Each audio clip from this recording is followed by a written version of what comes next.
Don't let your website disappear. Let's make sure your GoDaddy domain stays yours. The first step is to head over to GoDaddy.com and click on the Sign In button, usually found in the top right corner. Enter your GoDaddy username and password, then click the Sign In button to access your account dashboard. Once you're logged in, navigate to your account dashboard, look for a section that says My Products or Domains. Click on that to see a list of your registered domain names. Find the specific domain name you wish to renew from the list to the right of your domain name.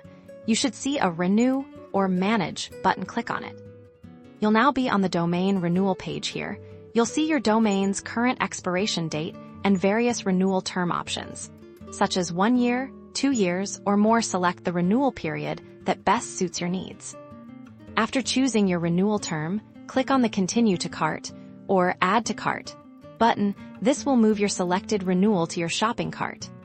Review the items in your shopping cart to ensure the correct domain name and renewal term are selected. You'll see the total cost for your renewal. Proceed to checkout here. You'll select your preferred payment method and enter the necessary payment details. Once you've confirmed all your information, click the Complete Purchase or Checkout button. Congratulations! You've successfully renewed your GoDaddy domain. You should see an order confirmation page and likely receive an email confirmation shortly. Your online presence is now secure for another term.